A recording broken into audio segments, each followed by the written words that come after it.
Praise Lord, praise Lord. आइए सबसे पहले वचन के लिए दुआ करें। हे हमारे परमेश्वर पिता, तू जो स्वर्ग में है, तेरा नाम सबसे ऊंचा होना चाहिए। प्यारे प्रभु, इस सुंदर से समय के लिए हम धन्यवाद करते हैं।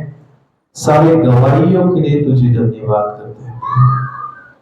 सच में तू जीवित परमेश्वर है जो हमेशा हमारे साथ रहता है। प्यारे खुदावन, आज के इस वचन को तू हमारे जीवन में कार्य करने लगा प्रभु। आज का ये वचन तू चला, तू हमसे बातें कर। पवित्र आत्मा, तू हम सबके मनों का ताबा ले। इस वचनों में तू हमारी अगुवाई कर प्रभु, और तेरे सामर्थ्य से चला। यीशु मसीह के पवित्र नाम से एक छोटी सी प्रार्थना करते हैं, सुन और कबूल कर। आमीन, आमीन, आमीन। Praise Lord. प्रियो, आज का वचन जो है वो एक बहुत खास विषय पर, खास टॉपिक पर है। आमीन। कितने लोग आज कुछ नया सीखना चाहते हैं? आमीन। सबसे पहले हम निकालेंगे मत्ती का 15 अध्याय, उसका 11 वचन। मत्ती का 15 अध्याय 11 वचन निकालेंगे। जीसस, मैथ्यू 15 वर्स 11 पढ़िए जरा। जो मुंह में जाता है वह मनुष्य को अशुद्ध नहीं करता, और जो मुंह से निकलता है वही मनुष्य को अशुद्ध करता है। मेरे पीछे बोलो, जो मुंह में जाता है वो मनुष्य को अशुद्ध नहीं करता, लेकिन जो मुंह से निकलता है वो मनुष्य को अशुद्ध बनाता है। कितनों को समझ में आया? आपको पता है क्रिश्चियनिटी में एक बहुत बड़ा प्रॉब्लम सालों से, पीढ़ी से चलता आ रहा है, आगे भी चलता जाएगा। और वो प्रॉब्लम है, क्या खाए क्या ना खाए। किसी को अगर पूछे क्रिस्ती धर्म तुझे क्यों नहीं पसंद, तो कहते वो वही खाते हैं। किसी को पूछे अगर तू क्रिश्चियनिटी में क्यों नहीं आ रहा है, तो बोलता है दारू पीते हैं वो लोग, हमको दारू नहीं पीना। कुछ इसी प्रकार से यीशु मसीह के शिष्यों के साथ भी हुआ। यीशु के शिष्य शब्बात के दिन, बोलो कौन से दिन?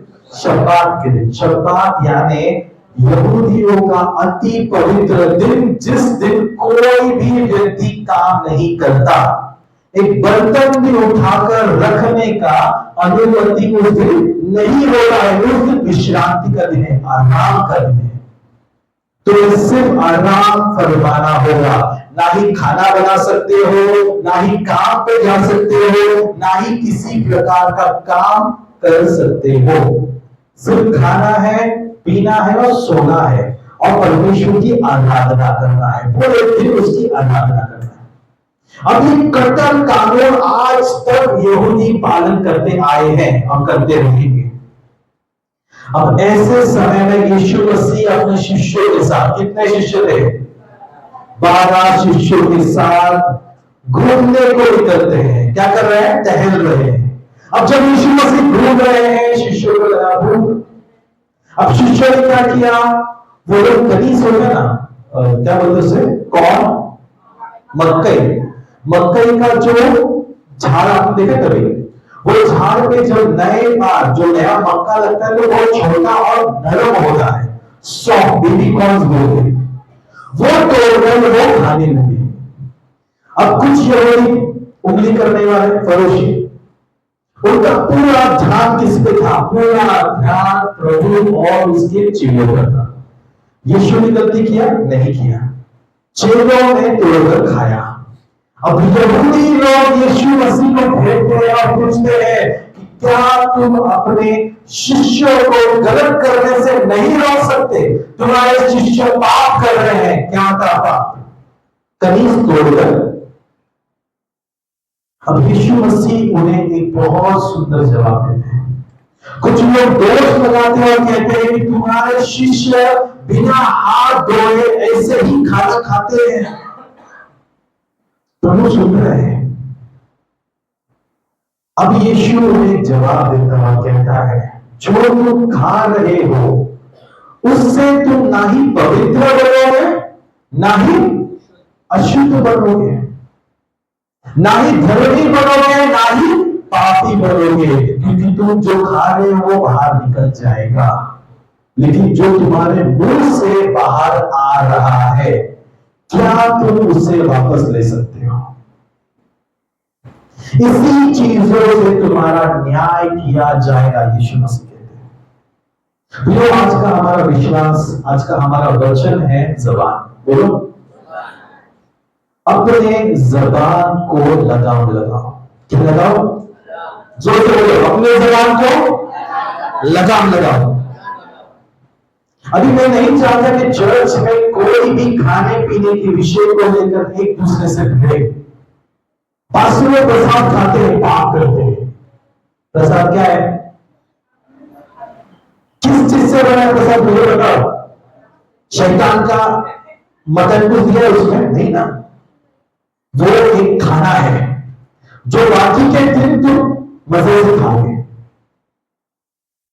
इसी मुद्दे को लेकर पौलुस कहता है, यदि कोई कमजोर विश्वास का है, जिसका दिमाग का कैपेसिटी उतना नहीं जो बाइबल के वचनों को समझ पाए, तो उनके लिए प्रसाद मत खाओ। अगर तुम जा रहे हो, तुम प्रसाद दे रहा है, तुम खा ले रहे, प्रार्थना करके आप खाओगे, वो पवित्र बनेगा। शैतान की कोई ताकत तुम्हें छू नहीं सकता। लेकिन तुम्हारे पड़ोस में एक कमजोर विश्वास का कल का 9 सीखिया लौटा खड़ा है, जिसका विश्वास ज्यादा नहीं है, वो प्रसाद पाप कर दिया, भगवान से क्षमा कर पाप कर दिया। तो ऐसे मंद या कम दिमाग वाले लोगों के लिए प्रसाद रखा बहुत स्पष्ट है। यीशु का ये वचन हर चीजों में लागू होता है, खाने पीने को लेकर। क्या क्रिश्चियन बनना मतलब वही खाना है? इधर नहीं लिखा है, क्योंकि वचन क्या बोलता है, जो खाओगे उससे तो पवित्र नहीं बनोगे। कोई खाना तुम्हें स्वर्ग नहीं ले जा सकता है। अगर कल को कोई बाबा आता है, कहता है ये प्रसाद खा स्वर्ग जाएगा, बाबा को बोलो तू पहला क्या परीक्षा। कोई खाना कोई पानी तुमको स्वर्ग नहीं ले जाएगा। कॉलोनी में बेचने भी शुरू हो जाएंगे पवित्र कोला, पवित्र थम्स अप बेच रहे, पानी बेच रहे। आप लोग हंस रहे हो, ये पानी बेच रहे और लोग पानी पीते हैं, सोचते हैं हम स्वर्ग पहुंचेंगे।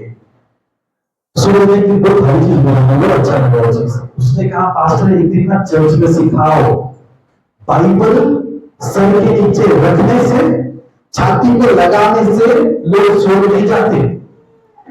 एकदम सही बात है, एकदम सही बात है। बाइबल को सर के नीचे रख के सोएंगे, बुरा सपना नहीं आएगा। किसने बोला?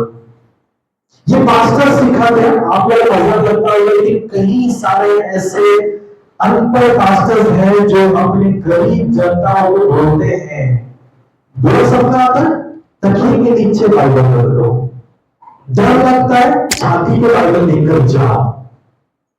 शैतान ना ही तुमसे डरता है, ना ही तुम्हारे बाइबल से डरता है। अगर शैतान डरता है तो पवित्र आत्मा से डरता है, उसके अलावा किसी और से नहीं।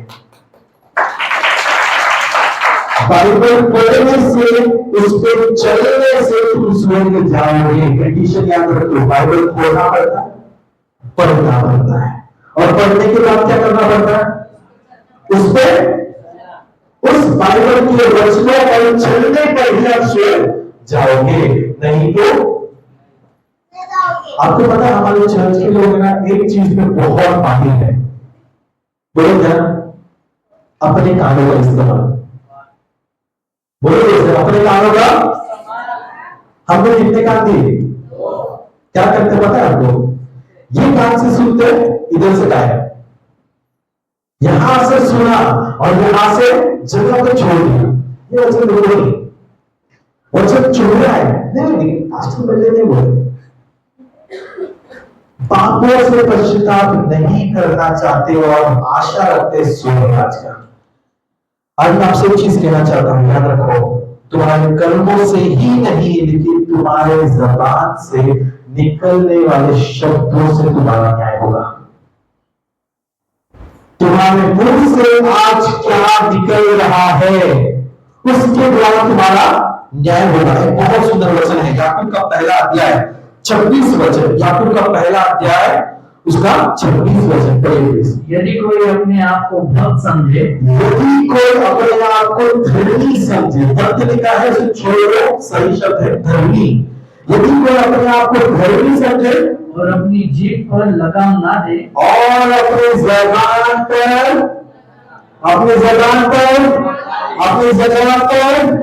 लगाम न दे, आगे, और अपने हृदय को धोखा दे, तो उसकी धर्मी व्यर्थ है, उसकी धार्मिकता या उसका धर्म व्यर्थ है। बोलो क्या है? बहुत सिंपल। अगर मैं अपने आप को क्रिस्ती कहता और अगर मेरे जबान पर मेरा काबू नहीं है, मैं झूठा ढोंगी हूं। क्या हूं? चुप रहा है, दर्द हो रहा है, आवाज से पता चल रहा है, बोलने का तरीका कम हो गया। आज का वचन चुभेगा, पता है क्यों? आज मैं 5 ऐसे पाप के बारे में बात करूंगा जो जबान से आप करते आए हो। बोलो 5 ऐसे पाप जो आपने जबान से करते आए हो। चुभेगा, वेरी गुड।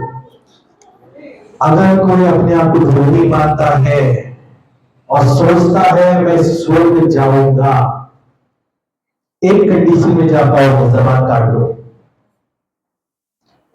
आपका धर्मिकता, आपका धार्मिक जीवन आपके जबान पर लागू है। क्या है? आगे समझाओगे। एक और वचन निकालेंगे, याकूब का 3रा अध्याय 6वां वचन। ये बहुत सुंदर, कभी घर जाकर याकूब का 3रा अध्याय पूरा पढ़ो, मजा आएगा 3रा अध्याय पढ़ने का। पढ़ो 3 का 6 पढ़ो बस। जीभ भी एक आग है। जीभ क्या है? जीभ क्या है? आग है। आगे, जीभ हमारे अंगों में अधर्म का एक लोक है। हमारे अंगों में कितना अंग है आपके पास? सबके पास हाथ है, पैर है, आंख है, कान है, नाक है। इन सभी चीजों में सबसे खतरनाक क्या है? बताओ आगे, ठीक है? आगे आगे लिखा है, और सारी देह पर कलंक लगाती है। सारी देह पर वो कलंक लगाती है, मतलब पूरा शरीर को खराब करने की ताकत एक इतना सा जबान में है। ठीक है, आगे, और चक्र में आग लगा देती है। दुनिया में आग लगाने का ताकत कितना सही बाइबल कहता है। 2000 साल पहले लिखा हुआ किताब आज तक लागू होता है। हमारे सभी अंगों में हमारा जबान सबसे छोटा है, सबसे छोटा। अभी ये जो जबान है, ये जबान में हड्डी नहीं, पता आपको? है आपकी जबान में हड्डी? हड्डी रहेगी तो लगाम रहता है, अगर हड्डी नहीं है तो जहां मर्जी वहां सांप की तरह। ये जबान बड़े बड़े झगड़ों का आपके जीवन में, सिर्फ मैं चाहता हूं कि आप इस समय अपने जीवन में आया हुआ तूफान परिस्थिति के बारे में सोचो। आपको एक चीज पता चलेगा, सब चीजों का जड़ है शब्द, जबान। जो तुमने कहा उसका प्रतिफल भुगत रहे हो। कितना समझ में है? आपको एक चीज बता दूं, अगर आपने किसी को जोरदार तमाचा जड़ दिया, बहुत जोरदार, क्या हो जाएगा? छापे आ जाएंगे, लेकिन कुछ देर बाद वो छाप मिट भी जाएगा, घाव भर भी जाएगा, चंगाई भी हो जाएगी। लेकिन तुम्हारे मुंह से निकलने वाला शब्द एक ऐसे तलवार के समान है जो सीधा हृदय में वार करता है, हृदय को काट देता है और वो जख्म कभी भी भर नहीं पाता है। सोच के देखो आज कितनी गहराई में हम जा रहे हैं। सबसे बड़ा जहर हमारे जबान में। बाइबल में ना याकूब का 3रा अध्याय 8वां वचन पढ़ो, कितना सुंदर लिखा है। 3रा अध्याय 8वां वचन। और जीत को मनुष्य में से कोई वश में नहीं कर सकता। मनुष्य कोई भी जबान को कंट्रोल में, आपको पता है इंसान ने शेर को वश में कर लिया, इंसान ने जहरीले सांपों को वश में कर लिया, घर में पालते हैं। यहां तक भयंकर जानवर अगर आपको याद आता है ना, इंसान ने उसको अपने काबू में कर लिया, लेकिन आज तक इंसान अपने खुद के जबान को काबू नहीं कर पाया। क्या नहीं कर पाया? अभी आगे देखो क्या लिखा है। मैं एक बार पहले क्लियर कर दूं और क्या ना, बाइबल सनी ने नहीं लिखा, ठीक है? बाइबल सनी ने चुप है, बाहर जाके सनी को मारने की गैंग मत बनो। जिसने लिखा है उसके पास जाओ। मैं तो सिर्फ पढ़ के सुना रहा हूं, बता रहा हूं, चुपता है कंप्लीट ऊपर करो, मेरे पास नहीं। आगे पढ़ो, कितना मस्त लिखा है। वो एक ऐसी बला है, वो एक ऐसी बला है, बला मतलब भूत, शैतान। बला उर्दू भाषा में बला मतलब शैतान भी बोलते हैं। एक ऐसी बला है जो कभी रुकती ही नहीं, जो कभी रुकती ही नहीं। आगे, वह प्राणनाशक विष से भरी हुई है, वह प्राणनाशक विष से भरी हुई है।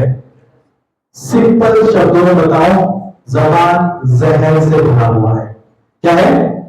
जहर से भरा हुआ है। से आपको पता है सांप डसेगा ना, एक बार आप बच जाओगे। किसी इंसान ने डसा ना अपनी जबान से, कोई होम नहीं। एक बार सिर्फ सोच के देखो, जितना भी महाविश्व युद्ध हुआ, आपने 2 लिखा, 1 देखा, 3रा आने वाला है, सब किस कारण से हुआ? एक पागल उठेगा, एक पागल कुछ तो पागलपंथी का बात करेगा, उस शब्द को लेकर कोई और गुस्सा हो जाएगा और बोलेगा झगड़े। क्या होगा? यहां से हमारी शुरुआत होती है झगड़े का, यहां से हमारी शुरुआत होती है लड़ाई का। शायद से 1 दिन पहले या 2 दिन पहले हमारे पड़ोसी के साथ हमारी किसी बात को लेकर थोड़ा सा बहस हो रहा था। अब वो बात एक झगड़े की ओर जाने वाला था, क्योंकि हम सही थे, हमने कोई गलत नहीं किया। वो झगड़े का ट्विस्ट लेने वाला था, उनके खानदान के सब लोग जमा हो गए सामने और हम लोग खड़े। वो लड़ने वाला था झगड़े की ओर, लेकिन परमेश्वर ने जो बुद्धि दिया, जो शब्दों का मैंने इस्तेमाल किया, वो शब्द सुनकर हम ठंडे हो गए। और जो झगड़ा एक बड़ा विश्व युद्ध बन सकता था हमारी गली का, वो ठंडा हो गया। क्या हो गया? नहीं समझ में आपको मैं क्या कहना चाह रहा हूं? आपको आपकी जबान को इस्तेमाल करना सीखो। सही तरीके से यदि तुम इस्तेमाल करोगे तो तुम बड़े बड़े मुसीबतों से भी मार्ग बना लोगे। लेकिन यदि तुमने बेवकूफी तरीके से जबान का इस्तेमाल किया, बिना प्रॉब्लम के तुम पिट जाओगे।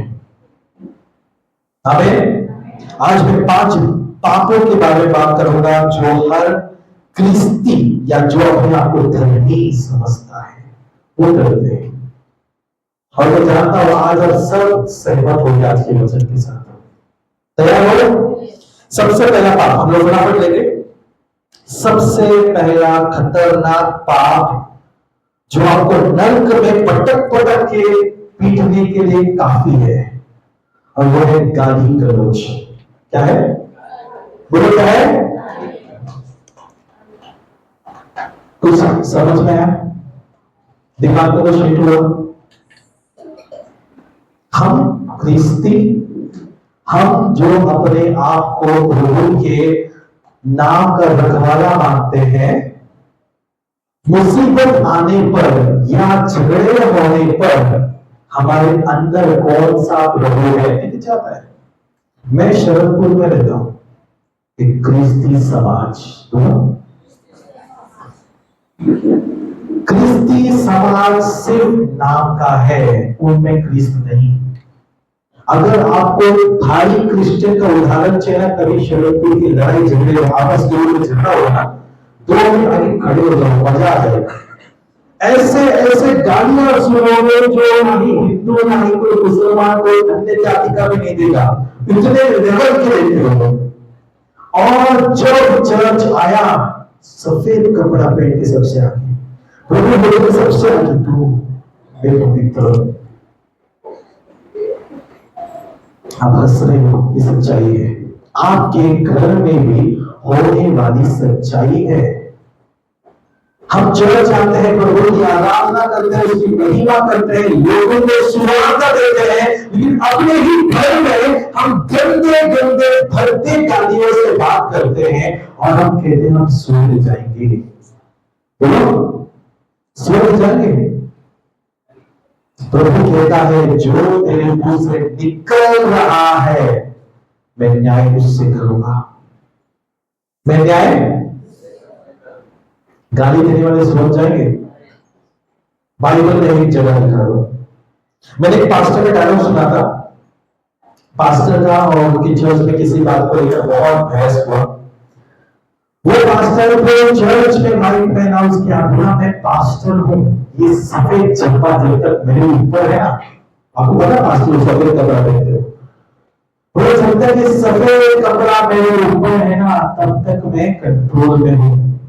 एक बार इस कपड़े को उतारने दो, फिर तुमको मैं तुम्हारी औकात से नीचे गिर के दिखाऊंगा। और सुनकर मुझे बहुत खुशी हुआ। ऐसा मत क्या कि उसको 2 हाथों के बीच में ताली बजाओ। आपको मजाक लग रहा है कि नासिक का एक किस्सा है। नासिक का एक बहुत बड़े चर्च के पास्टर ने ये डायलॉग मारा, और ये डायलॉग न्यूज़पेपर में भी आया था। सोच के देखो, मैं झब्बा उतार दो कि तरसना बताया, ये है दिखाने का जिंदगी। तुम एक जबान से प्रभु की आराधना और दूसरे जबान से शैतान की आराधना नहीं कर सकते। अपने जबान को लगाम लगाना सीखना पड़ेगा, क्योंकि बाइबल बहुत क्लियर है, बहुत क्लियर तरीके से कहता है, जो तुम बोलेगा, गाली दिया, 10 पुण्य का काम किया, लेकिन एक गाली दिया, दया पुण्य खाए, दया घंटे में चला गया। अब तुम्हारा न्याय कैसा होगा? तुम्हारा न्याय होगा, बोला ना, सोच के रखो, सोच समझ के। हम सब गाली गलौज देते हैं। हम नीति सूत्र का 12 अध्याय 6वां वचन पढ़िए जरा। नीति सूत्र का 12 अध्याय 6वां वचन। दुष्टों की बातचीत हत्या करने के लिए घात लगाने के विषय में होती है। घात लगाने के विषय में होती है। दुष्ट का बातचीत किसके बारे में होता है? नहीं होता देखने का, कुछ ना कुछ दवाई लाने के लिए दुष्ट मुख होता है। आगे, परंतु सीधे लोग अपने मुंह की बात के द्वारा छुड़ाने वाले होते हैं। परंतु सीधे साधे लोग, यानी सीधे साधे नहीं, धर्मी लोग, अपराइट लिखा है। परंतु सीधे लोग यानी धर्मी लोग अपने मुंह के शब्दों के द्वारा छुड़ाए जाएंगे। बहुत सीधी बात है। अब इसका मतलब है, छोटा सा उदाहरण समझाता हूं। 2 गाड़ियों का एक्सीडेंट हो गया। सामने वाली गाड़ी में गुंडा बैठा है, दूसरे गाड़ी में एक पवित्र व्यक्ति बैठा है, एक धर्मी अच्छा क्रिस्ती। गाड़ी का एक्सीडेंट हुआ, नुकसान तो हुआ। अब गुंडा उतरेगा, गुंडा का गलती है, मान के चलते हैं। गुंडा ने कुछ नहीं बोला, गुंडा ने देखा, चुप रहा। लेकिन यदि वो धर्मी व्यक्ति जो गाड़ी से उतरा, जिसका कोई गलती नहीं था, उसने अगर घमंड में आकर, गुस्से में आकर, अपने टोन को उसने खतरनाक रखकर, चिल्लाकर गुर्दे से बात किया, गुर्दा क्या करेगा? पपीएगा। वो तो पहले से दुष्ट है। क्या है? दुष्ट तुमको उठा उठ के पटकेगा। क्या करेगा? उठा उठा के पटकेगा और तुम्हारे मुंह से निकले शब्द के द्वारा तुम्हारा न्याय हो जाएगा। प्रभु नहीं आएगा, ये प्रभु उनको बचाने के लिए आया, प्रभु के स्वरूप नहीं आए। प्रभु बोलेगा दूर थोड़े खोला ना, अब बहुत प्रभु के बस में होगा तो और नरक की सेना को इसका ऐसा आएगा, अक्कल ठिकाने लाके छोड़े इसको, नेक्स्ट टाइम बोलना खोले। समझ रहा? आपको उदाहरण समझ में आया? इसलिए अगर आप धनी व्यक्ति जो गाड़ी से उतरा, उससे उतरने के बाद नफरत शब्दों का प्रयोग किया, पता है जिसने टोका वो सॉरी बोलेगा, मेरे साथ हुआ है, मेरे साथ एक घटना हुई है, मैंने बताया था आपको एक बार। मैं बाइक पर कहां पे जा रहा था, पीछे से कार से 3-4 लड़के बस गाड़ी को दिए हुए आगे उठा करके ठोका। गाड़ी को कुछ खास नहीं, बस गाड़ी यहाँ से थोड़ी आगे चली गई, मैं गिरा नहीं, कुछ नहीं हुआ। मैंने स्टैंड पर जाके गाड़ी को पीछे देखा, उन्होंने ब्रेक मार उतर के आ गए। अब मैंने देखा गाड़ी को कुछ भी खरोच नहीं, कुछ नहीं हुआ, बस इतना बोला भाई थोड़ा आराम से चलाया कर। शब्द क्या किया? भाई थोड़ा आराम से चलाया कर, बस। उसने देखा आके मैं कंधे खड़े मेरे सॉरी कहते होगा, कुछ नहीं, नेक्स्ट टाइम ऐसा नहीं होगा, प्लीज सॉरी। अब हम दोनों सुना कर रहे हैं, सामने से नोआ बजा रहा है, वो देखा और वो आगे खड़ा हो गया। अब मैं यहां से बात करके निकल गया, मैं अपनी गाड़ी से निकल गया, मुझे कहा काम पे जा रहा, किसी काम से अर्जेंट जा रहा था, मैं निकल गया। अब वो टहल पे पकड़ के मार रहा था उसको, गलती उसकी थी, कान खींचे बजा के ऐसा बात करके उसको, वो इनोवा को देख रहा हूं, मैंने अपना टाइम देख पूरा नहीं, इससे मुझे लगा ना अभी मुझे जाना है। अगर मैं इस इनोवा वाले से बहस करने बैठता, वो तो पहले से था कौन? मूर्ख। वो क्या कर पाता और मेरा टाइम वेस्ट करता। मैंने शब्दों का इस्तेमाल करके, सही शब्दों का इस्तेमाल करके अपना समय बचाया, पिटने से बचाया। अगर वो मारता तो क्या करता? मेरे नहीं करता उसके साथ। हम प्रभु के लोग हम नहीं कर सकते, आपको पता है, सबसे बड़ा दुख है। परमेश्वर के लोग हाथ नहीं उठा सकते। किसी भी टॉपिक पे बात करूंगा, हमें मारना आसान लगता है, हिसाब देना पड़ेगा। जिस पे आज तुम हाथ उठा रहे हो ना, ऊपर लिखा जा रहा है, लिखा जा रहा है। आगे बढ़, सेकंड पॉइंट पर। दूसरा पॉइंट है आत्मिक खोल करना। हमारे जबान से हम आत्मिक खोल करते हैं। क्या करते हैं? जो आत्मिक खोल। आत्मिक खोल का मतलब क्या है? किसी का दिल तोड़ना। अभी लव स्टोरी में मत जाओ, लव स्टोरी का एंगल मत डालो, मैं यहाँ पे सरल और सिंपल चीज बता रहा हूं। वचन पढ़ेंगे नीति सूत्र का 12 अध्याय 18 वचन। नीति सूत्र 12-18 वचन। ऐसे लोग हैं जिनका बिना सोच विचार का बोलना तलवार की नाई चुभता है। क्या लिखा है? ऐसे लोग हैं जो बिना सोचे समझे बोलते हैं, और वो किसके समान चलता है? किसके समान? अगर तुम बिना सोचे समझे बोलोगे ना, तुम्हारे मुंह से निकला हुआ शब्द किसी के हृदय को तोड़ देगा। और एक बात याद रखो, सबसे भयंकर चीज, आगे बढ़ो तो क्या लिखा है? परंतु बुद्धिमान के बोलने से लोग चंगे होते हैं। लोग चंगे होते हैं। क्या होते हैं? इसलिए लोग पास्टर के पास भागते हैं। क्यों? एक बुद्धिमान व्यक्ति हमारे प्रॉब्लम में से सॉल्यूशन निकालेगा, लेकिन एक मूर्ख व्यक्ति जले पर नमक ऐसी ममता करते हुए, ऐसी क्या होना चाहिए था, देखा अपने पापों का फल मिला, योग के साथ यही हुआ। योग के लोग योग को निंदा कर रहे थे और बेचारा योग सुनता रहा। जब योग की बात आई, योग ने प्रार्थना किया, प्रभु क्षमा कर, और प्रभु ने क्या किया? उनको क्षमा किया, लेकिन योग को क्या किया? आशीषित किया। तो याद रखना, तुम्हारी परिस्थिति, तुम्हारे जीवन में आने वाला हर एक परिस्थिति तुम्हें बदलने आया है। तुम्हारे पड़ोसी को, तुम्हारे बीवी बच्चों को नहीं, तुम्हारी परीक्षा हो रही है ताकि तुम सुधरो। बोलो, जब मैं सुधरूंगा मैं दूसरों को मार्ग दिखा सकता हूं, लेकिन अगर मैं नहीं सुधरा मैं दूसरों को क्या बताऊं?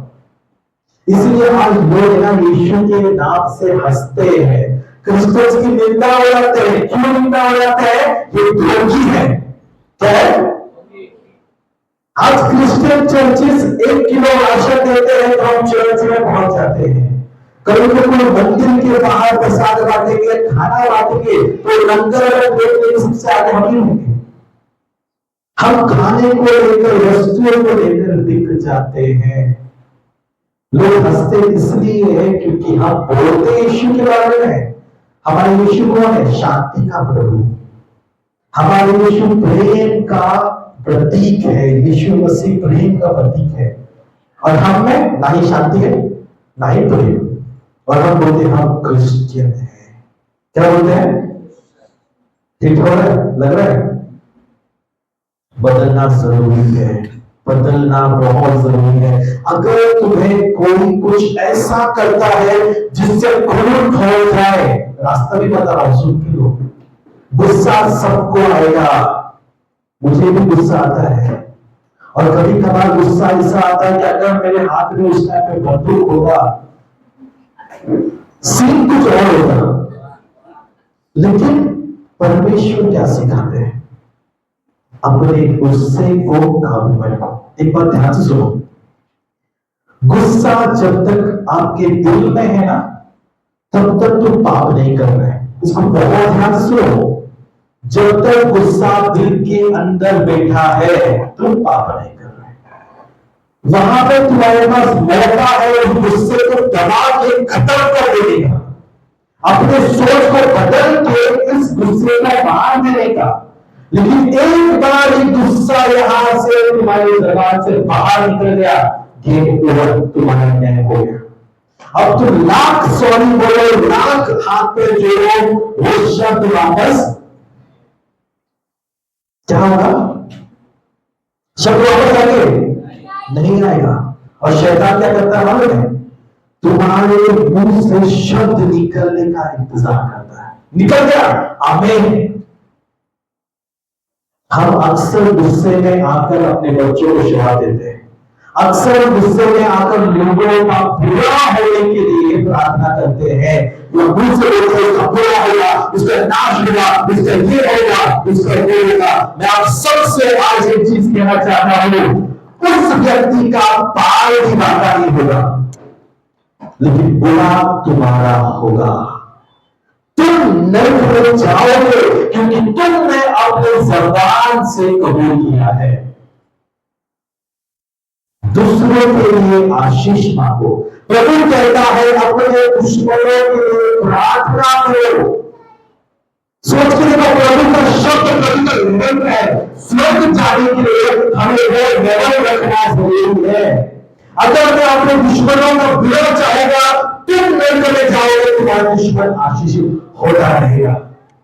लेकिन अगर तुमने अपने दुश्मनों के लिए प्रार्थना किया, उन्हें क्षमा के लिए प्रार्थना किया, प्रभु तुमको अपने दुश्मनों के सामने उठाकर मस्तक बनाएगा। इसलिए अपने जबान से निकलने वाला हर एक शब्द लोगों के जीवन का भलाई होना चाहिए। लोगों को जोड़ने वाला, परिवार को तोड़ने वाले शब्दों का प्रयोग ना करो, लेकिन परिवार को जोड़ने वाले शब्दों का इस्तेमाल करो। बहुत आसान है अपने किसी भी प्रियजन को हर्ट करना, लेकिन याद रखो, यदि किसी का दिल टूटा, प्रभु तुम्हारा न्याय करेगा। और यदि कोई व्यक्ति परमेश्वर में बढ़ रहा है और आपके शब्दों के कारण वो व्यक्ति लड़ खड़ा जाए या फिर प्रभु से दूर हो जाए, बाइबल में मैंने सिखाया था, क्या लिखा है? गले में क्या बात हो? गोल से क्या बात हो?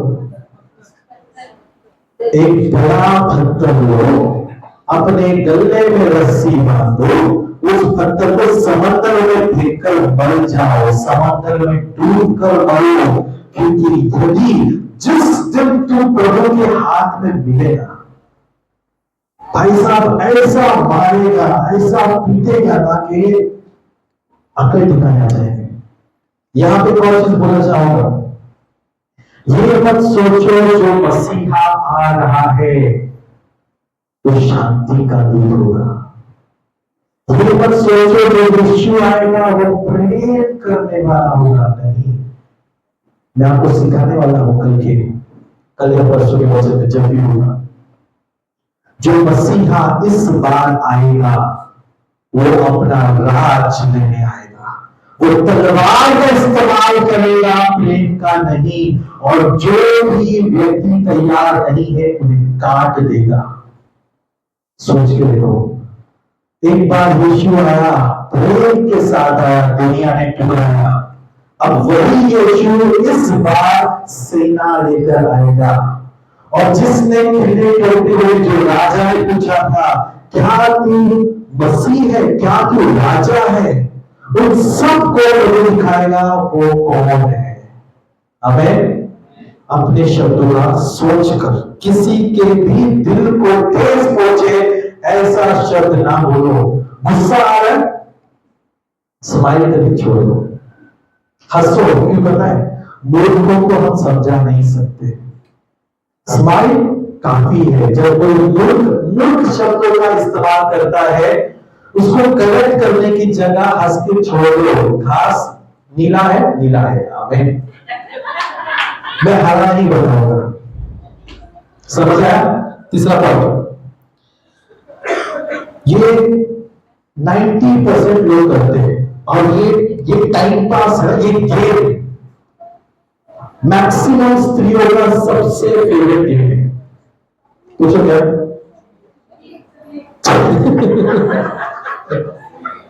फटाक से बचा गए, उसको शांत कर दो, ध्यान को एकदम शांत करो।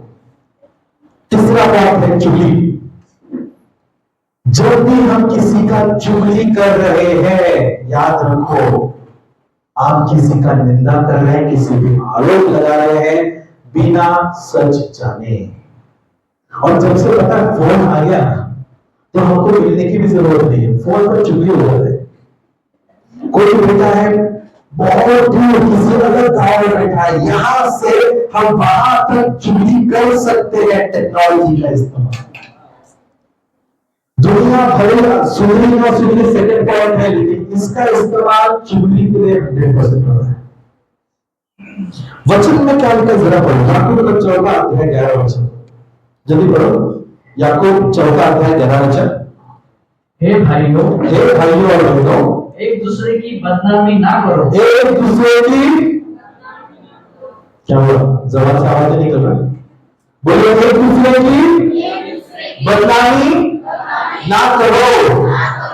आगे, जो अपने भाई की बदनामी करता है या भाई पर दोष लगाता है, वो व्यवस्था की बदनामी करता है। वो व्यवस्था की बदनामी करता है। आगे, और व्यवस्था पर दोष लगाता है।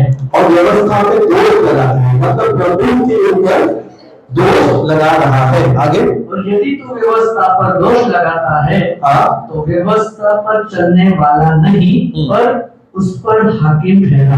उस पर हाकिम ठहरा, हाकिम मतलब न्यायाधीश, न्याय करने वाला ठहरा। तो प्रभु के शब्दों का न्याय करना बड़ी गलत है। क्या बता रहा है?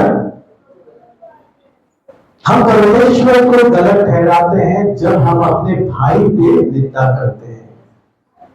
और बहुत भारी भारी वचन थे चुगली की टॉपिक पे, लेकिन मैं नहीं जाऊंगा। वचन में लिखा है, यदि कोई अपने भाई अपने बहन का चुगली करे, उसके जबान को परमेश्वर काट देगा। जो हाथ तुम्हारे खिलाफ निंदा करने के लिए उठेंगे, प्रभु कहता है बस हाथों को काट दूंगा। और जो जबान तुम्हारे खिलाफ बातें करे, वो जबान को काटने वाला हो।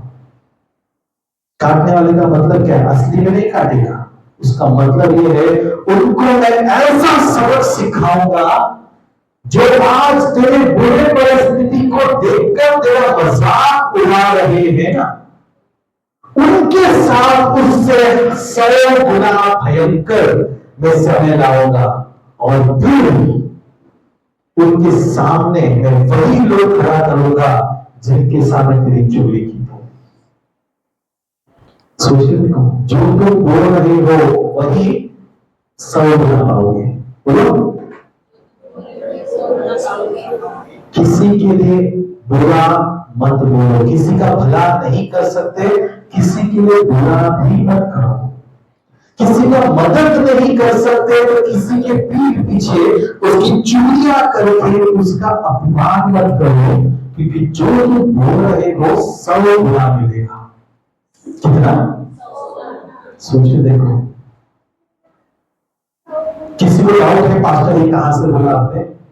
बाइबल पढ़ो, बाइबल में लिखा है जो तुम बोलोगे वो पाओगे। तो ये कितना? 30, 60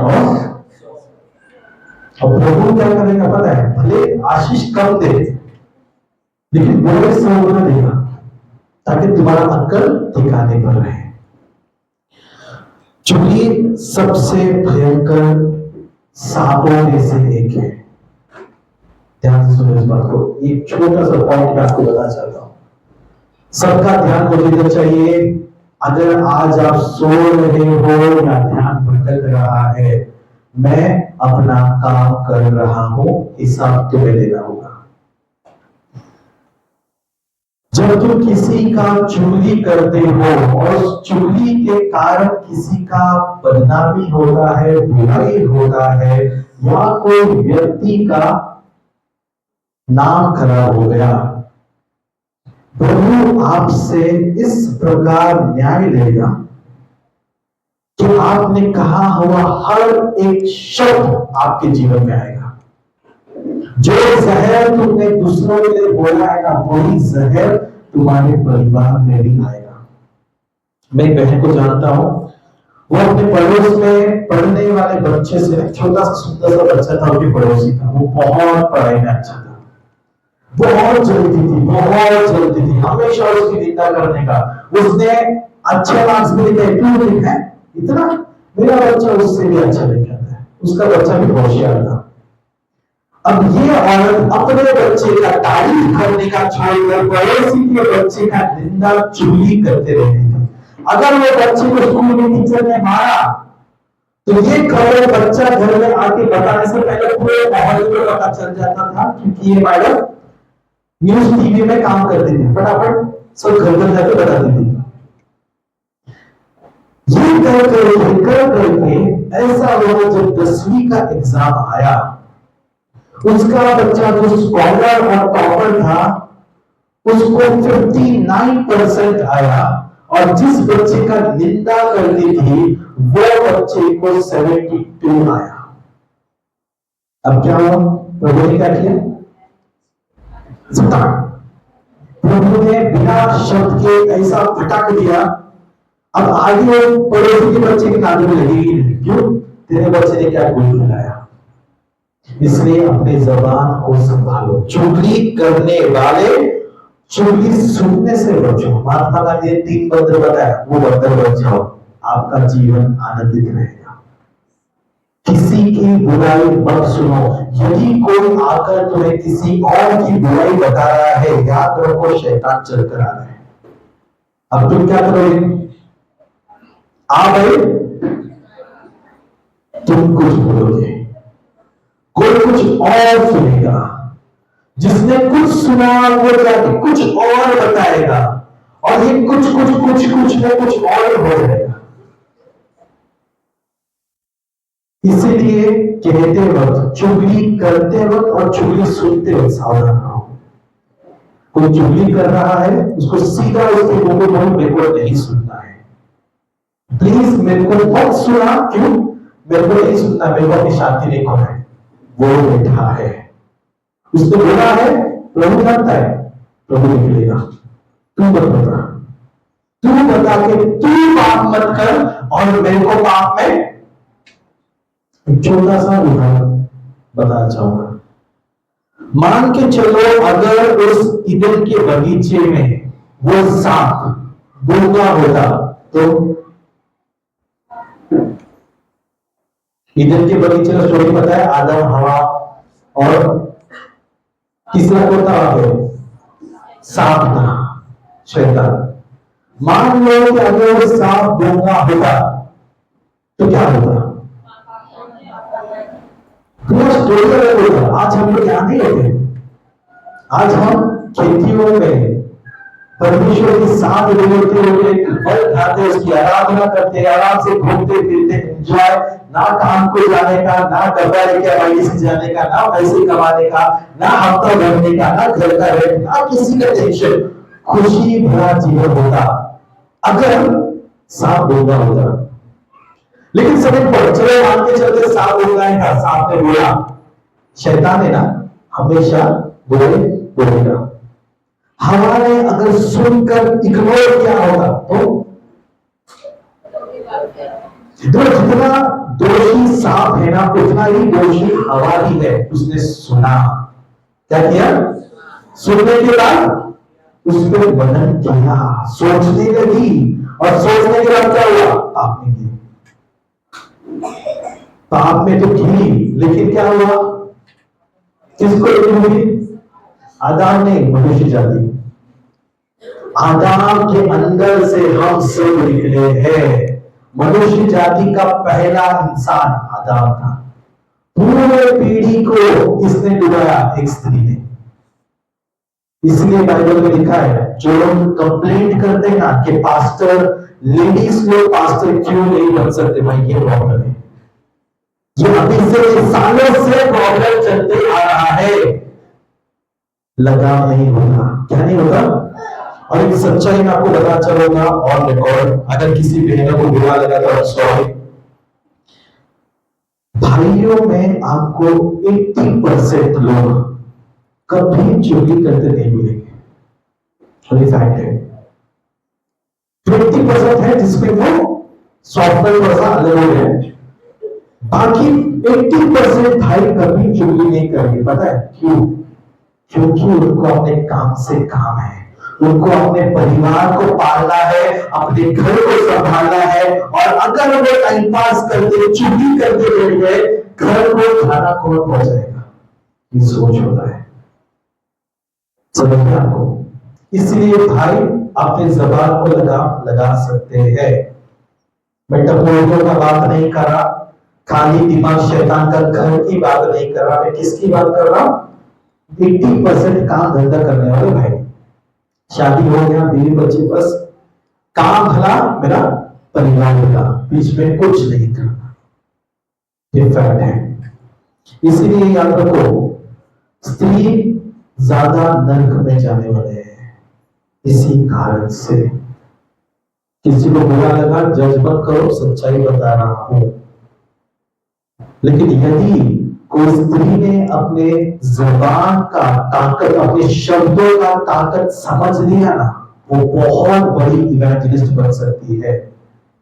दुनिया का, हमारे जमाने का सबसे पावरफुल इवेंजलिस्ट का नाम था कैथरीन कुलमैन।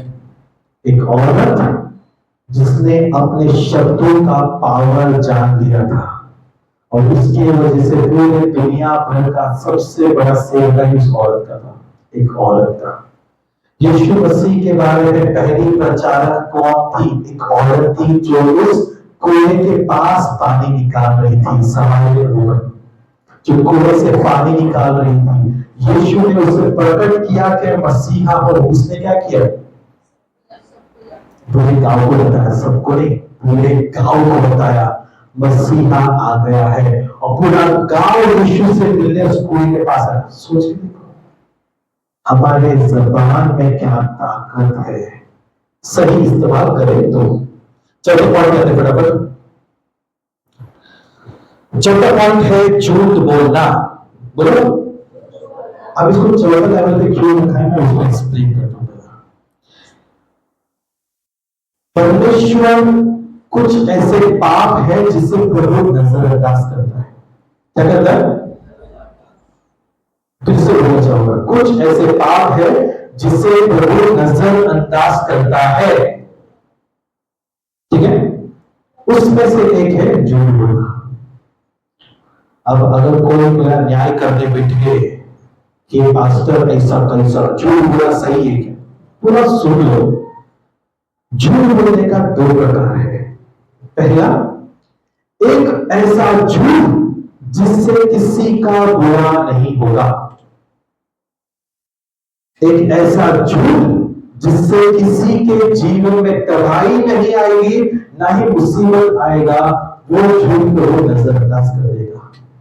लेकिन यही एक ऐसा झूठ है जो सेकंड टाइप का है, जिसके कारण किसी का बुरा हो रहा है। फॉर एग्जाम्पल, सूरज ने किसी को कुछ झगड़े में सूरज ने किसी को मर गया, सामने वाला मर गया, मैं था नहीं, लेकिन मैंने बोला इसने मर किया, मैं कोई इसने ही खून किया, मैंने देखा भी नहीं, मैं क्या कर रहा हूं, झूठ बोल रहा हूं इसे फंसाने के लिए। समझ में आया? ये चीज का प्रभु न्याय करेगा। लेकिन अगर हाँ वो दोषी है, उसने किया, और अगर मैं उसको बोलूं वो गिल्टी है, अपने पापों को लेकर उसके दिल में अगर पश्चाताप है, और मैं अगर उसको बचाने के लिए बोल रहा हूं वो भाई नहीं, तो मैं अपने भाई को बचा रहा हूं, मैं खून करने के लिए प्रोत्साहित नहीं कर रहा हूं। प्लीज ध्यान से सुनो, उदाहरण से समझा रहा हूं। कितने लोग बिजनेस करते हाथ कर रहा, अभी ये चीज आप सबके दिमाग में बैठेगा, ठीक है? ध्यान से सुनो। बिजनेस करने वाले झूठ बोलते हैं कि नहीं? बोलना ही पड़ेगा, बोलना ही पड़ेगा, नहीं तो पैसे कहां से आएंगे? दुनिया बिजनेस पे चलता है, पूरा दुनिया बिजनेस पे चलता है। मैंने अगर मेहनत करके सेब लेकर आया कहीं और से, काश्मीर से सेब लेकर आया 100 रुपया, और मैं अगर सत्य हरिश्चंद्र का बेटा हूं, मैं बोलूं 100 रुपया का ही, सामने क्या करेगा? 80 में दे, क्या हम तो सत्य हरिश्चंद्र है ना, ठीक है देने 50 में दे दे। अब मैंने क्या किया? प्रॉफिट किया, नुकसान किया? समझ में आया? यहां पे यदि मैं बोलो भाई काश्मीर के 250 रुपए किलो, तू बता कितने में चाहिए? वो 150, नहीं चलो ठीक है 200 रुपया तेरा ना मेरा, 200। कहीं पर आपने डायलॉग सुना होगा, हमारी खरीदी भी इतनी की नहीं होती, बोलना 200 रुपए खरीदी भी नहीं है, झूठ बोला कि नहीं बोला? प्रभु बोले तो प्रभु बोले तो झूठ बोला, अभी तुम नरक जाएगा। भाई दुनिया कैसे चलेगी? ध्यान से समझो मैं क्या समझाने की कोशिश कर रहा हूं। अगर आप कोई झूठ बोल रहे हो जिससे सामने वाले का नाश नहीं होगा, जो आपसे 250 रुपया में 200 रुपये में सेब ले रहा है, क्या मरने वाला है? 100 रुपये का सेब लेके मरेगा नहीं ना, आपने प्रॉफिट कमाया, इसीलिए आप बिजनेस कर रहे हो। नहीं तो बिजनेस मत करो, क्या करो? क्या बोलते उसको? नहीं, सोशल सर्विस करो, फुकट में बांटो, फुकट में लेके आओ, फुकट में बांटने शुरू करो, जन कल्याण वो करते बैठो। समझ में आ रहा मैं क्या बता रहा हूं? ध्यान से इस पॉइंट को समझो। मैं नहीं चाहता कोई भी इसका गलत अर्थ ले। किसी के खिलाफ झूठ बोलने से यदि किसी का नुकसान हो रहा है, वो झूठ पाप है। लेकिन यदि तुम बिजनेस के लिए या किसी चीजों में जिसमें किसी का नाश नहीं होगा, इसमें यदि तुम झूठ बोल रहे हो, प्रभु नजरअंदाज कर देगा। समझ में? बाइबल में किधर है? 3 जगह अब्राहम ने 2 बार अपनी बीवी को बहन बताया, सही गलत? इसहाक ने 1 बार अपनी बीवी को बहन बताया। क्यों बताया? मरने से प्रभु ने क्या किया? झूठ बोला नहीं ना, प्रभु रातों रात सपने में आकर अली में बिठा दिया, और उसकी बीवी सारा को, अब्राहम की बीवी सारा को सही सलामत वापस भेज दिया। प्रभु ने नजरअंदाज किया क्या नहीं किया? क्लियर है? और वो प्रूफ चाहिए? बहुत सिंपल चीज है। यदि कोई झूठ बोल रहा है, बोलने से पहले सोच के देखो। अगर यदि वो झूठ से किसी का नाश होगा, किसी का बुराई होगा, परिवार में लड़ाई झगड़े होंगे, लोगों को उंगलियां आएगी, तो तुम्हारे मुंह से उस झूठ को मत बोलो, वो नहीं करेगा। लेकिन अगर तुम्हारा झूठ बोलने से किसी का बुरा नहीं होता तो वो बर्दाश्त कर देगा। आपको पता है, आपने कहावत सुनी होगी, सब झूठ बोलकर अगर किसी का घर से तो वो झूठ झूठ नहीं हो रहा। सुना सुना है क्या? हर दिन लोगों के मुझसे सुनोगे, सब झूठ बोलकर यदि किसी का परिवार बस रहा है तो झूठ झूठ नहीं, ये गलत शब्द है। क्यों क्यों मैं आपको समझाना चाहता हूं। यदि कोई लड़की है जो 10 बार घर से भाग चुकी है, कैरेक्टर वाइज टॉप लेवल की, भागने में एक्सपर्ट, अब ऐसे लड़की को मैं किसी गरीब लड़के को जो बहुत अच्छा है उसको ये बता के चिपका दो कि लड़की बहुत अच्छी है, बहुत धनी, चर्चा है, बाइबल पढ़ती है, उपवास करती है, नजर उठाकर नहीं देखती, अगर ये झूठ लगा लगा के चिपका दो, शादी करवा दो, क्या होगा? घर बसेगा बसेगा, 1 साल बाद सच्चाई दिखेगी और क्या होगा? घर तबाह हो जाएगा। जो एक लड़की तक पाप था अब वो 2 परिवारों में हो जाएगा, 2 परिवार झगड़े बिखरेंगे और तबाही बचेगा। क्या बचेगा? ऐसे गलतियां नहीं करना है। क्या नहीं करना है? समझ में आया? क्लियर हुआ? अब 5वां और आखिरी पॉइंट, झूठा कमिटमेंट। कमिटमेंट को क्या बोलते हो? वादा। क्या हुआ तेरा वादा? वो कसम, वो इरादा। सुनेगा ना? झूठा वादा करने वाले सावधान। बाइबल में क्या लिखा है? हमने पढ़ा उसका नहीं, हम पहले 4थे पॉइंट का पढ़ लेंगे। निर्गमन का 23 अध्याय पहला वचन, 4थे पॉइंट का झूठ बोलने के पॉइंट पढ़ेंगे। झूठी बात ना फैलाना, झूठी बात ना फैलाना, अन्य साक्षी होकर दुष्ट का साथ ना देना, दुष्ट का साथ नहीं देना, बाइबल में लिखा है। ओके, क्लियर होगा झूठ के बारे में? अब आगे झूठा कमिटमेंट। झूठा कमिटमेंट के बारे में परमेश्वर का वचन क्या कहता है? हम निकालेंगे मत्ती का 5वां अध्याय 37 वचन है। मत्ती 5 का 37, जल्दी पढ़िए प्लीज। परंतु तुम्हारी बात हाँ की हाँ या नहीं की नहीं हो, क्योंकि जो कुछ इससे अधिक होता है वह बुराई से होता है। बिल्कुल ठीक कह रहा हो। तुम्हारा शब्द हाँ तो हाँ, नहीं तो नहीं, इसके अलावा और कुछ भी शैतान की ओर से। बराबर? मैं बोला, बाइबल बोला। आपको पता है हम लोग कमिटमेंट बहुत आसानी से करते हैं, बहुत आसानी से। एक चीज ध्यान से सुनो, परमेश्वर वादों का पक्का है। किसका?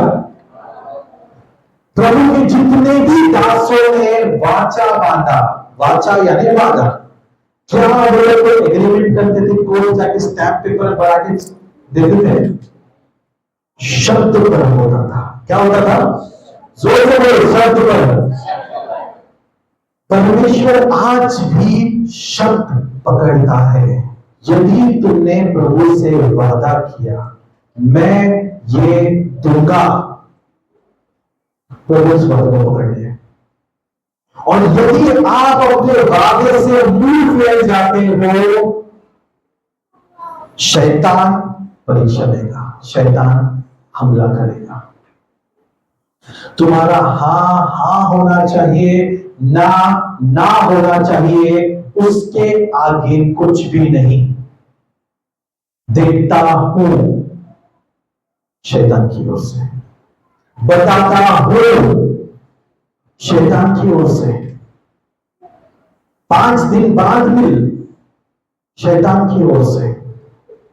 तुम्हारा हाँ हाँ हो, ना ना हो। यदि तुमने कुछ कह दिया, वादा कर दिया, कमिटमेंट कर दिया, पूरा करो, चाहे उसके लिए कुछ भी कुर्बानी देनी पड़े। यदि तुम अपने कमिटमेंट से मुड़ जाओगे, प्रभु क्या करेगा? वो आशीष के कमिटमेंट से मुड़ेगा। किससे? सूरज ने ना एक चीज बताया था कि हम लोग जब खाना खाने को बैठे उसने एक टॉपिक मिस कर दिया, हम उपवास में थे। 5 बजे हम उपवास छोड़ते हैं। उस दिन हमें बहुत लेट हो गया, बहुत लेट। अब जब हमें खाना खाना हो, हमने खाना खाया, मैंने सूरज से कहा, सूरज मैं पे करता हूं। ध्यान से सुनो, छोटा सा मुद्दा है लेकिन ध्यान से सुनो। सूरज से मैंने कहा, सूरज मैं पे करूंगा। बिल कितना है किसको नहीं पता, उसकी जेब में कितना है उसको पता है, लेकिन बिल कितना है हमको नहीं पता। मैंने कहा सूरज मैं पे करूंगा। सूरज ने बोला नहीं पास्टर, आपको मैंने लेकर आया है, मैं खाना खिलाऊंगा, ये मेरा कमिटमेंट है, मैं खिलाऊंगा। उसने पे किया। क्या किया?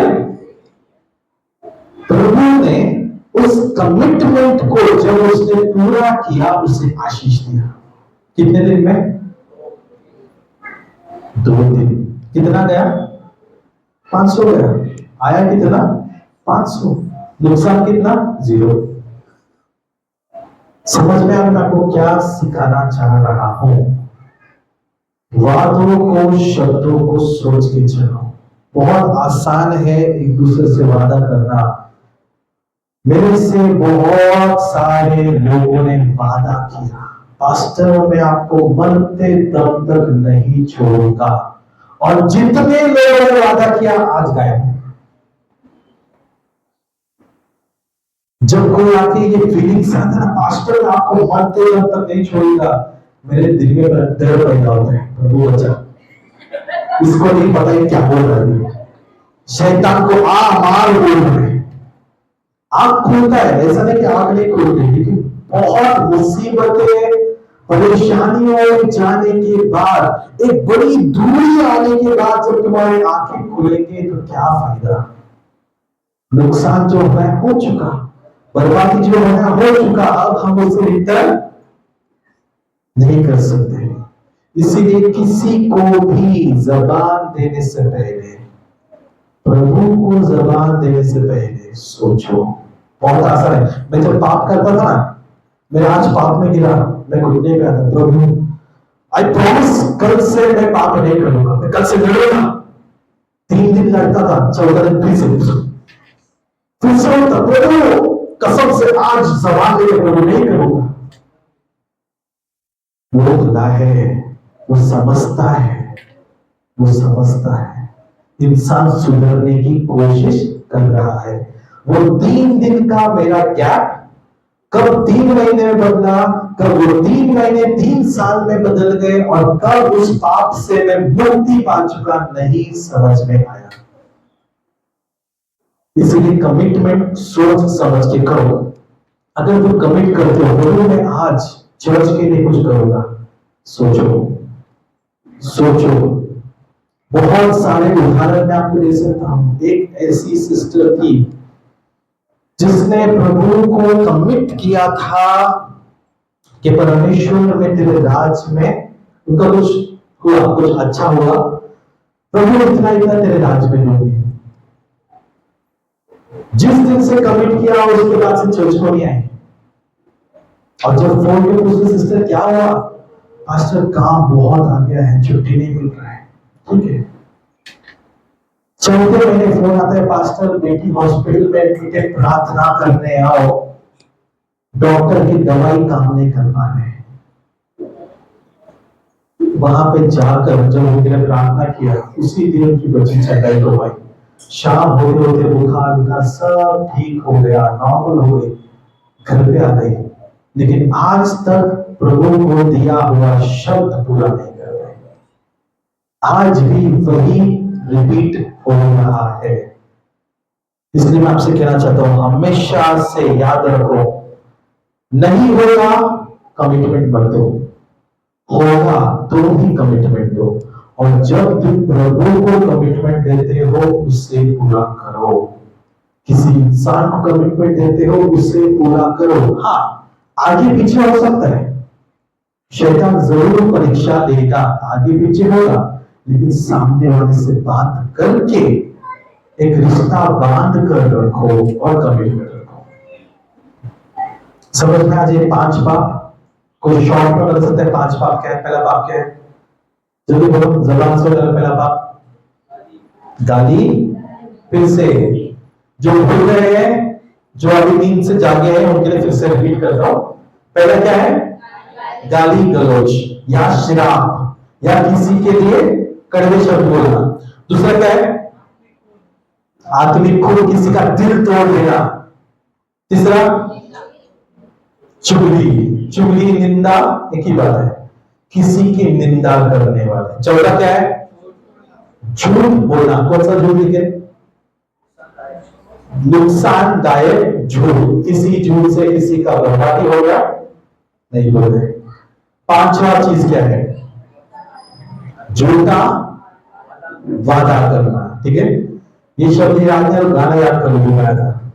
ठीक है, ये झूठा कमिटमेंट मत दो, किसी को भी मत दो। और ये 5 शब्द, ये 5 पाप अपने जबान से कंट्रोल रखो। हमें समझ में आज का वचन। एक छोटी सी प्रार्थना करेंगे। आज हम लोग बहुत लेट हो गए हैं, ध्यान से सुनिएगा। 1 बजते आया है, तो कोई भी कृपया करके प्रार्थना के लिए मत आइए। हमको 1 बजे हॉल क्या करना है? अच्छा लग रहा है खाली करने के लिए। बोलो, हमारा भवन नहीं चाहिए, हमको खुद का चर्च नहीं चाहिए। चलिए लोग, 1 बजे तक सबको भागना है। मुझ पर दोष मत लगाओ, पास्टर प्रार्थना नहीं करते आजकल हमारे लिए। पास्टर को टाइम किधर दिया? दिया टाइम तो नहीं। प्रार्थना करो भवन के लिए। फिर से कहना चाहता हूं, प्रभु के मंदिर के लिए प्रार्थना करो। तुम उसका मंदिर बांधो, वो तुम्हारा घर बांधेगा। किसी झूठा कमिटमेंट नहीं कह रहा हूं, सच्चाई बता रहा हूं।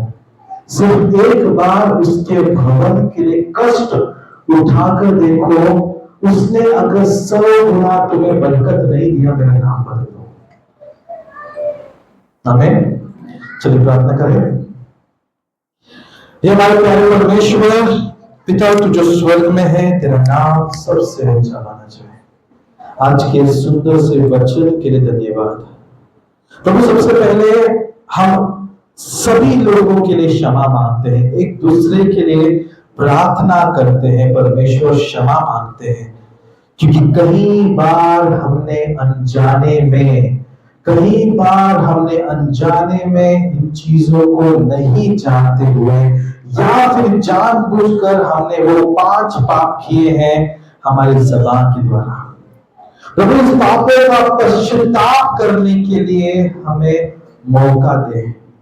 हमारे गुनाहों को आशीषों में बदलने का हमें अवसर दे। प्रभु, तू भला परमेश्वर है जो हमारी हर एक सुनी लेता है। आज हम दिल के गहराई से क्षमा मांगते हैं और प्रभु हम तुझसे कहते हैं, हमें बदल दे, हमें बदल दे प्रभु। आज हमें मरने दे प्रभु, और तू हमारे शरीर में जी उठ। हर एक चीजों को तेरे चरणों में लाते हैं। आज का ये वचन हमारे जहन में घूमता रहे, ताकि हमारे जबान से कोई भी ऐसे शब्द ना निकले जो तुझे पसंद नहीं है। व्यर्थ की बातों से हमें बचा। हमारे मुंह से निकलने वाला हर एक शब्द आशीष बनकर आए। सारा आदर, महिमा, गौरव तुझी को देते हैं। ये विश्वास है प्रभु कि बहुत जल्द तू हमें वो भवन से तृप्त करेगा, आनंदित करेगा, जहां पर समय कोई पाबंदी नहीं होगी। और प्रभु, हर एक चीज, हर जरूरत तू देगा अपने भंडारों से। तू आशीषित करेगा, तू मार्ग बनाएगा और हमारे जीवन में तेरी महिमा होगी। प्रभु, मैं आज प्रार्थना करता हूँ हर एक बिजनेस करने वालों के लिए और हर एक काम करने वालों के लिए, उनके जीवन में उनके बिजनेस को इतना आशीषित कर प्रभु कि वो दिल खोल कर तेरे भवन में बोने लगे परमेश्वर। उन्हें वो बीज दे, उन्हें वो आशीष दे प्रभु, और उनके जीवनों के द्वारा तेरी महिमा हो। जो भी तेरे मंदिर को बांधता है तो उनके घरों को बांधेगा, और हम जानते हैं जो भी हाथ तेरे इस भवन के लिए उठेंगे तुम सबको मस्तक बनाएगा। हम सबके जीवन को तेरे हाथों में समर्पण करते हैं। हमारी जबान पर तू लगाम लगा प्रभु, ताकि हम वही बोले जो तू हमारे मुंह से कहलवाना चाहता है। तेरी महिमा से चला यीशु मसीह के पवित्र नाम से हमें छोटी सी प्रार्थना करते हैं, सुन और कबूल कर। आमीन आमीन आमीन। परमेश्वर का प्रेम, यीशु मसीह की कृपा और पवित्र आत्मा का सहभागिता सबके साथ सदा सर्वदा रहे। आमीन। God bless you.